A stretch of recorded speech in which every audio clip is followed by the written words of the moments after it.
الحمد للہ حمدن کثرن کثیرا الصلاۃ والسلام علی سید الانبیاء والمرسلین وعلی آلہ واصحابہ اجمعین۔ قال اللہ تعالی فی کلامہ المجید انا اعطیناک الکوثر فصل لربک وانحر ان شانئک هو الابتر۔ صدق اللہ العظیم۔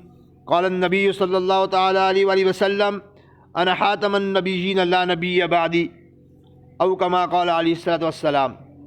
پیارے دوستو، السلام علیکم ورحمۃ اللہ وبرکاتہ۔ امید کرتا ہوں کہ آپ جہاں بھی ہوں گے اپنی اہل خانہ کے ساتھ خوش بھی ہوں گے اور خیریت سے ہوں گے۔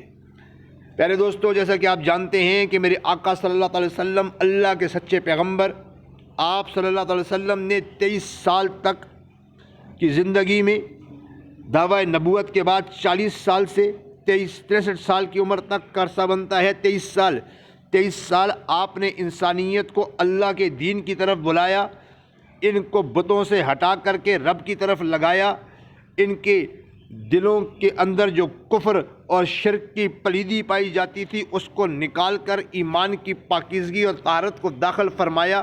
آپ علیہ السلام کے دعوت و تبلیغ نے اللہ کی عطا سے رب کا قرآن پڑھ کے ان کو سنایا ہے۔ اس کے بعد آپ علیہ السلام نے اپنی صحابہ کو بتایا کہ آپ علیہ السلام حج کے لیے جانا چاہ رہے ہیں، آپ کی خواہش حج کی ہو رہی ہے، حج کا سفر فرمانا چاہتے ہیں۔ آپ نے صحابہ کو فرمایا کہ میں حج کے لیے جا رہا ہوں۔ ارد گرد سب کو بھی خبر پہنچا دی تھی کہ بھئی آ جاؤ، آ کے مجھ سے احکام سیکھ لو، آج میں حج پہ جا رہا ہوں، سب آ جاؤ، تم بھی احکام سیکھو۔ چنانچہ 26 ذی القعدہ 10 ہجری بروز ہفتہ سرکار دو عالم صلی اللہ علیہ وسلم نے عصر اور ظہر عصر کے درمیان مدینہ سے مکہ شریف کا سفر کا آغاز فرمایا۔ مہاجرین انصار صحابہ اکرام آپ کے ساتھ تھے۔ ساتھ جانے والوں کی مجموعی تعداد 1,24,000 سے بھی اوپر ہے۔ کتابوں میں اس سے بھی کچھ زیادہ آئی ہے۔ قبر روانگی سے قبل آپ علیہ السلام نے غسل فرمایا، بال مبارک میں کنگھی فرمائی، تیل لگایا، تہبند اور چادر مبارک اوڑھنی، قربانی کے جانور کا قلادہ پہنایا اور نماز عصر سے قبل آپ ذوالخلیفہ پہنچ گئے۔ یاد رکھنا، نماز عصر سے پہلے آقا علیہ السلام ذوالخلیفہ پہنچے ہیں۔ 26 ذی القعدہ 10 ہجری کا دن ہے۔ میں آپ کو ایک ایک چیز سمجھاؤں گا۔ وہاں عصر کی 2 رکعت نماز پڑھی ہے، 2 رکعت۔ یہ 2 رکعت کیسے؟ یہ سفر کی نماز ہے، سفر ہو رہا ہے نا۔ رات بھر قیام فرمایا، صبح ہوئی تو صحابہ سے فرمایا رات میرے پروردگار کی جانب سے ایک آنے والے نے آ کر مجھ سے کہا اس مبارک وادی میں نماز پڑھیے اور کہو حج میں عمرہ ہے۔ یہ روایت جو ہے جی بخاری شریف جلد 1 صفحہ 207 کے اوپر موجود ہے۔ نماز ظہر آپ نے مدینہ میں پڑھی، عصر ذوالخلیفہ میں پڑھی۔ پھر سن لو، نماز ظہر مدینہ میں ہے، یہ ذوالخلیفہ میں، اوپر میں نے بھی بتایا عصر میں پہنچے ہیں، وہاں عصر پڑھی ہے۔ آپ نے حج اور عمرہ دونوں کا ایک ساتھ احرام باندھا، لبیک کی آواز کہی۔ اس کے بعد آپ کی اپنی اونٹنی کسوہ پر سوار ہوئے، میدان میں تشریف لے گئے، وہاں بھی صدائے لبیک بلند کی۔ تمام ازواج المطہرات آپ کے ساتھ 9 تعداد ہے ان کی جو اس وقت ساتھ تھیں۔ آپ علیہ السلام کی دختر نیک اختر سیدہ طیبہ طاہرہ مقدسہ زکیہ، عظیم الشان بیٹی، جنت کی خواتین کی سردار، زوج علی، مادر حسنین، بی بی فاطمہ زہرا سلام اللہ علیہا رضی اللہ تعالی عنہا بھی سفر میں اپنے بابا جان صلی اللہ علیہ وسلم کے ساتھ ہیں، اللہ کے نبی کے ساتھ ہیں۔ زائرین کعبہ پیغمبر دو عالم علیہ السلام اور ہماری ماؤں امہات المومنین رضی اللہ تعالی عنہن کے پیچھے صدائے لبیک بلند کرتے ہوئے مکہ کی طرف جا رہے ہیں۔ خانہ خدا کی زیارت، حج بیت اللہ کی خوشی کے بلبلے دلوں میں پھوٹ رہے ہیں۔ میرے بھائیوں، دل باغ ہیں، خوشی ہے، کیا بات ہے، واہ بھائی واہ، ہمارے مقدر کے کیا کہنے، ابو بکر کے مقدر کے کیا کہنے، عمر کے مقدر کے کیا کہنے، آج نبی کی امامت میں، نبی کی قیادت میں یہ حج کریں گے، واہ بھائی واہ، کیا بات ہو گئی۔ اب یہ یہاں سے چلے ہیں سیدنا علی رضی اللہ تعالیٰ عنہ، جن کو آپ علیہ السلام نے رمضان المبارک کے مہینے میں صدقات کی وصولی کے لیے یمن بھیجا ہوا تھا، اور ان کو مکہ مکرمہ پہنچنے کے لیے کہہ دیا، چنانچہ وہ بھی مکہ مکرمہ پہنچ گئے ہیں۔ اب وہ بھی سنو، وہ بھی آ رہے ہیں، وہ بھی تلبیہ کہنے ہیں۔ جب بھی آ جاتے ہیں تلبیہ ہو رہا ہے، لبیک اللہم لبیک لبیک لا شریک لک لبیک ان الحمد والنعمت لک والملک لا شریک لک، یہ پڑھا جا رہا ہے، اعلان ہو رہا ہے نبی کی امامت میں، پیارے آقا کی قیادت میں، سیادت میں، امامت میں اب عمرہ اور حج دونوں ہوں گے۔ تو اس آواز سے دشت صحرا گونجتے ہیں، موجودات ذرہ ذرہ مسلمانوں کی ہم آہنگی سے خدائے واحد کی ربوبیت کا اعتراف کرتا ہے۔ زائرین کوسوں دور تک پھیلے ہوئے تھے۔ راستہ میں جہاں نماز کا وقت آ گیا، سب نے مل کے اللہ کے حضور سجدہ بھی کیا۔ ان اللہ والوں کے خلوص کو دیکھ کر فرشتوں کو رشک آتا ہوگا، فرشتے بھی جھومتے ہوں گے، مولا تیرے کیسے بندے ہیں، تیرے حبیب کی امامت میں نمازیں بھی جاری ہیں، ذکر بھی جاری ہے، تلبیہ بھی جاری ہے۔ ہفتہ بھر سفر ہوا ہے۔ ایک روز رات کے وقت مکہ کے قریب ذل طوا میں ٹھہر گئے، رات وہیں گزاری۔ فجر کی نماز کے بعد غسل ہوا ہے، پھر مکہ میں رات اتوار ذوالقعدہ 4، یاد رکھنا ذی الحجہ کی 4 تاریخ کو اتوار کے دن مکہ میں داخل ہوئے ہیں۔ راستہ میں 8 راستیں گزری تھی۔ سرکار دو علیہ السلام اور آپ کے ساتھیوں نے رات کعبہ کے لیے سبقت فرمائی، پھر حجر اسود کو بوسہ دیا، بعد ازاں کعبے کے ساتھ طواف، پہلے 3 طواف میں رمل کیا، باقی 4 معمول کے مطابق رفتار سے کیے۔ یہاں سے فراغت کے بعد کوہ صفا تشریف لائے، صفا مروہ کے درمیان سعی کی، پھر اعلان فرمایا جس زائر کے ساتھ قربانی نہ ہو وہ احرام کھول دے، لیکن بعض حضرات نے اس پر تعامل کیا، جس پر آپ علیہ السلام نے خشمگین ہو۔ آپ علیہ السلام نے فرمایا جو حکم میں دیتا ہوں اس پر تعمیل واجب ہے۔ بعض صحابہ کہہ رہے تھے کہ یار ان کو کچھ سمجھ نہیں آ رہی تھی، یا ان تک آواز نہیں پہنچ رہی تھی، یا ان کو سمجھنے میں مشکل تھی، تو آقا علیہ السلام نے فرمایا کہ جو حکم میں دیتا ہوں اس کی تعمیل کرنا واجب ہے، واجب ہے۔ یاد رکھو اللہ کے نبی کی تعمیل واجب ہوا کرتی ہے۔ مسلم میں جب مسلمانوں کو آپ کی بھرمی کا پتہ چلا تو ایسے زائرین نے ندامت کے ساتھ احرام کھول دیے، اور قربانی سے جو ساتھ قربانی نہیں آئے تھے، ازواج المطہرات اور سیدہ فاطمہ نے بھی احرام کھول دیا، ماں سوائے ان حضرات کے جن کے پاس قربانی کے جانور تھے۔ اس دوران میں حضرت علی بھی یمن سے آئے، انہوں نے بھی سنا کہ نبی صلی اللہ علیہ وسلم نے احرام نہیں اتارا، تو انہوں نے بھی آقا علیہ السلام کی ابتدا میں احرام نہیں اتارا۔ آقا علیہ السلام نے ان سے بھی کہا کہ آپ کھول دیں، تو انہوں نے عرض کی یا رسول اللہ صلی اللہ علیہ وسلم میں نے یہ نیت کی تھی کہ اے اللہ میرا تلبیہ انہی لفظوں میں ہے جن میں تیرے نبی عبد رسول محمد صلی اللہ علیہ وسلم کا تلبیہ ہے۔ آپ نے دیکھا کہ حضرت علی کے پاس قربانی کے جانور نہیں، اور نیت حج کی ان کی وہی ہے جو میری ہے، تو انہیں اپنی قربانیوں میں شامل فرما لیا۔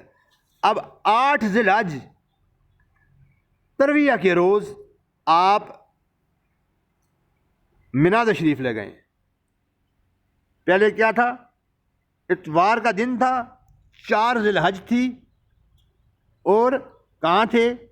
مکہ میں داخل ہو رہے تھے۔ اب آگے سنو، 8 ذی الحج ہے، منا تشریف لے جا رہے ہیں۔ اتوار تھا، 5 سوموار، 6 منگل، 7 بدھ اور 8 کو جمعرات کا دن بنتا ہے۔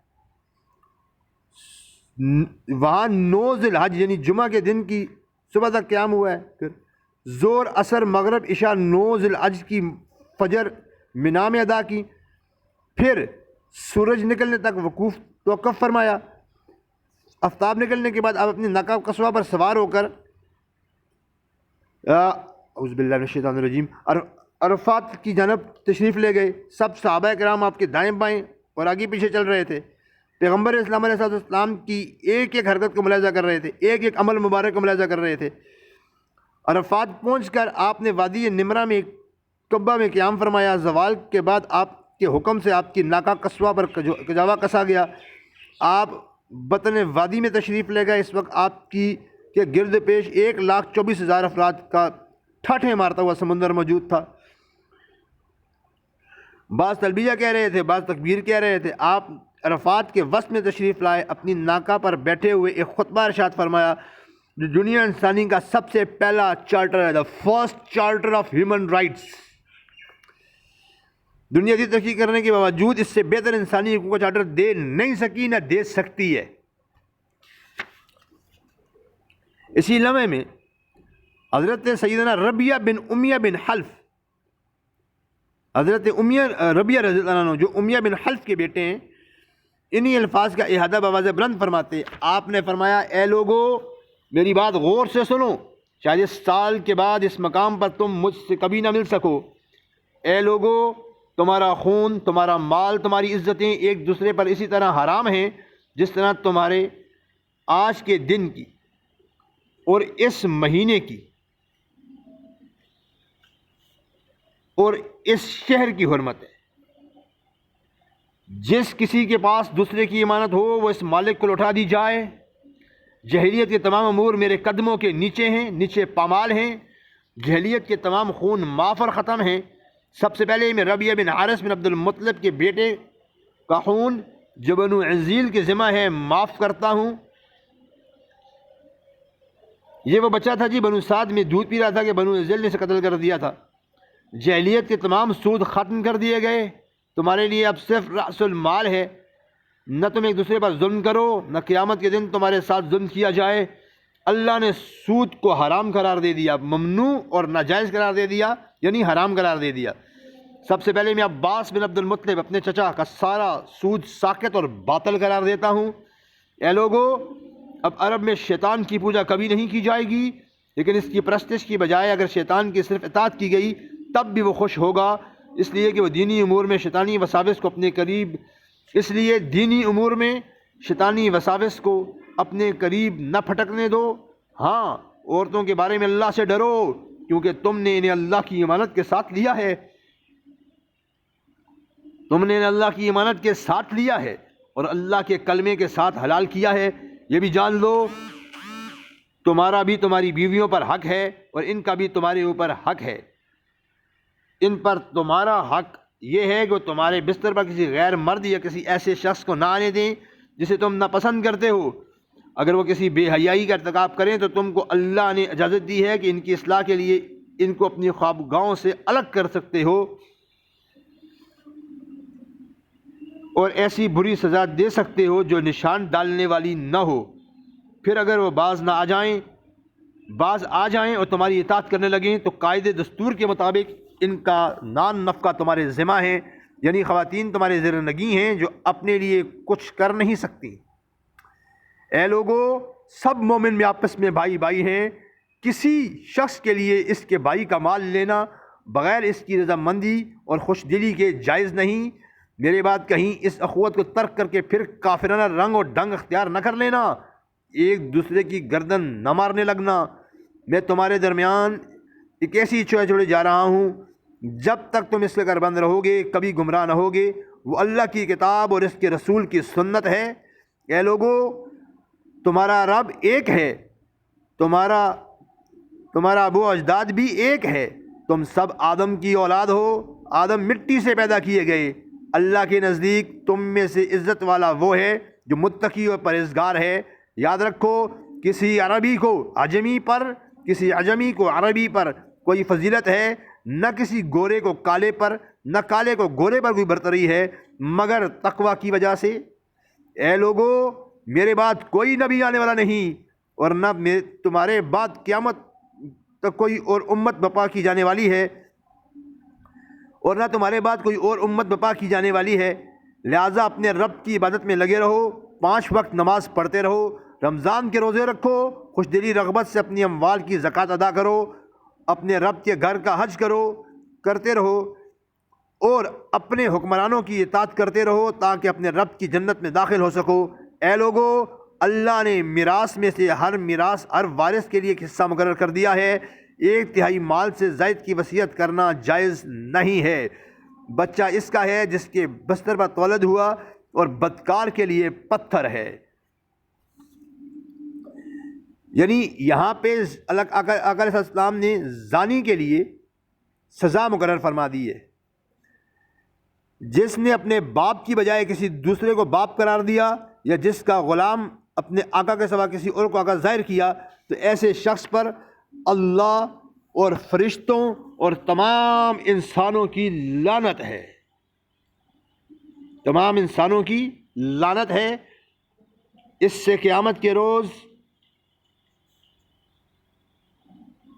قیامت کے روز کوئی بدلہ یا عوض قبول نہیں کیا جائے گا۔ تم لوگوں میں میرے بارے میں پوچھا جائے گا تو تم بتاؤ تم لوگ کیا کہو گے؟ تمام لوگوں نے بآواز بلند کہا، ہم گواہی دیتے ہیں کہ آپ نے اللہ کا پیغام پہنچا دیا، امت کی خیر خواہی کا حق ادا کر دیا، حقیقت کے سارے پردے اٹھا دیے اور اللہ کی امانت کو کما حق کو پہنچا دیا۔ لوگوں کی منہ سے گواہی کے الفاظ سننے کے بعد آپ صلی اللہ علیہ وسلم نے اپنی انگشت شہادت مبارک کو آسمان کی طرف اٹھایا اور لوگوں کی طرف جھکائے ہوئے 3 دفعہ فرمایا، اے اللہ گواہ رہنا، اے اللہ گواہ رہنا، اے اللہ گواہ رہنا۔ پھر حاضرین سے فرمایا، سنو، جو لوگ یہاں موجود ہیں وہ یہ باتیں غیر حاضر لوگوں تک پہنچا دیں۔ خطبہ سے فارغ ہو کر اپنی ناکہ شریف سے آپ اترے۔ حضرت بلال نے زور کی اذان دی۔ زور اور عصر دونوں نمازیں آپ نے ایک ہی وقت میں ادا فرمائیں۔ بعد از حمد و ثنا اور استغفار مصروف ہوئے۔ اسی اسنا میں اللہ تعالیٰ کی آیت یہ آ گئی، الیوم اکملت لکم دینکم ورضیت لکم الاسلام اتممت علیکم نعمتی ورضیت لکم الاسلام دینا۔ آج کے دن میں نے تمہارا دین مکمل کر دیا، تم پر اپنی نعمت پوری کر دی اور تمہارے لیے اسلام بحیثیت دین پسند کر لیا۔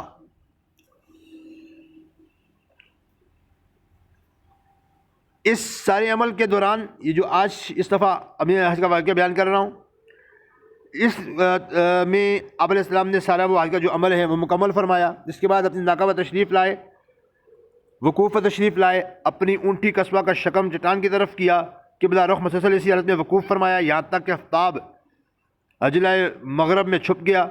غروب آفتاب کے بعد آپ نے اسامہ بن زید رضی اللہ تعالیٰ عنہ کو اپنا ردیف بنا کر مزدلفہ کی طرف روانہ ہوئے۔ مزدلفہ میں مغرب اور عشاء کی نمازیں ایک ساتھ ایک اذان اقامت اکٹھی پڑھی ہیں جی۔ اس کے بعد فجر ادا کی۔ اس کے بعد قصبہ پر سوار ہو کر معاشر حرام تشریف لائے، قبلہ رخ ہو کر تکبیر تحلیل کے بعد کے کلمات کہے، اللہ کی سے اتنی دیر تک دعا کی کہ خوب اجالا ہو گیا۔ بعد ازاں طلوع آفتاب سے پہلے مینا میں تشریف لے گئے۔ مزدلفہ سے سیدنا فضل بن عباس کو اپنے پیچھے سوار کیا، جمرہ کبریٰ تشریف لائے، جسے 7 کنکریاں ماری۔ اس کے بعد قربان گاہ تشریف لے گئے۔ اپنی عمر شریف کے بقدر 63 اونٹ خود اپنے دست مبارک سے ذبح کیے۔ 37 اونٹ آپ کی طرف سے حضرت علی نے ذبح کیے۔ اس طرح 100 اونٹ کی تعداد پوری ہو گئی۔ اس کے بعد ہر اونٹ کے گوشت کی ایک ایک بوٹی کو کاٹ کر ہنڈیا میں پکایا اور آپ نے اس کا گوشت ناول فرمایا، شوربہ پیا، پھر حلق کروایا اور اپنے منہ مبارک کو صحابہ اکرام میں تقسیم فرما دیا تاکہ صحابہ نے تبرک کے طور پر پاس رکھیں۔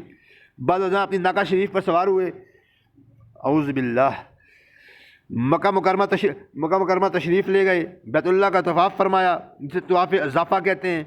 طواف کے بعد مکہ میں ہی زور کی نماز ادا فرمائی، پھر چائے زمزم پر بنو عبد المطلب کے پاس تشریف لے گئے، وہ حاجیوں کو پانی پلا رہے تھے۔ بنو عبد المطلب نے آپ کو ایک ڈول پانی دیا، آپ نے سیر ہو کر اسے نوش فرمایا، پھر واپس مینا تشریف لے گئے۔ مینا میں آپ نے عرفات کے خطبے پر مشتمل مضامین کا ایک خطبہ ارشاد فرمایا۔